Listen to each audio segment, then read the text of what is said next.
আজ রাত 10:12 সময় আমরা প্রথম মেসেজ পাই যে মিরপুর এই 11তে বিবাহবাড়ি কমিউনিটি সেন্টার এই বিল্ডিং এর মধ্যে আগুন লেগেছে।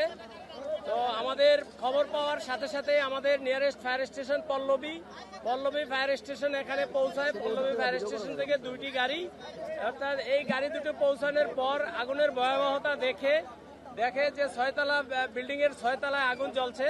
তো আগুনের ভয়াবহতা দেখে তারা সাহায্য চায়। এর পর আমরা আমাদের আরো পার্শ্ববর্তী ফায়ার স্টেশন কর্মীটোলা ফায়ার স্টেশন এবং মিরপুর ফায়ার স্টেশন থেকে আরো ইউনিট পাঠাই। মোট 60টি ইউনিট আমাদের এখানে কাজ করে এবং আমরা 12:05 সময় আগুন সম্পূর্ণ নিয়ন্ত্রণে দেই আমাদের। বাট এখনো আগুন জ্বলছে, ফ্লোরে আমাদের লোকজন কাজ করছে।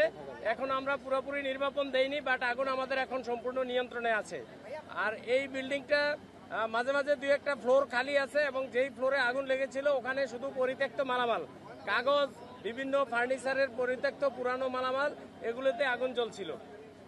ভাইয়া, কোথা থেকে আগুনের সূত্রপাত এবং এই ঘটনায় কেউ আহত আছে কিনা বা কি পরিমাণ ক্ষতি হচ্ছে এটা কি এখনো পর্যন্ত আমরা কোনো হতাহতের খবর পাইনি।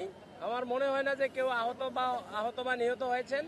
আর এটার আগুন কোথায় কি কারণে লেগেছিল, কত ক্ষতি হয়েছিল, এটা আমরা আসলে একটা তদন্ত হবে, তদন্তের পর আমরা বলতে পারবো। কিন্তু যেহেতু বিল্ডিংটি ফাঁকা ছিল এবং আজকে শুক্রবার ছুটির দিন, ওই 6 তলায় আপনি বলছেন পরিত্যক্ত অবস্থায় সব ছিল, তাহলে আগুন কিভাবে লাগলো, কোথা থেকে লাগলো? আগুন কিভাবে লাগলো সেটাই তো আমরা বলছি। আমরা একটা তদন্ত করব, এখন আমরা কাজ করছি আগুন সম্পূর্ণ নির্বাপন করব। এখন আমাদের প্রথম টার্গেট, এরপর আমরা কারণ খুঁজে বের করতে চেষ্টা করব।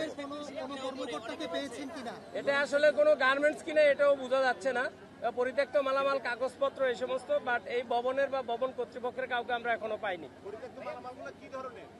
পুরানো ফার্নিচার, পুরানো কাগজপত্র, না কাপড় জাতীয় কোনো কিছু ছিল না।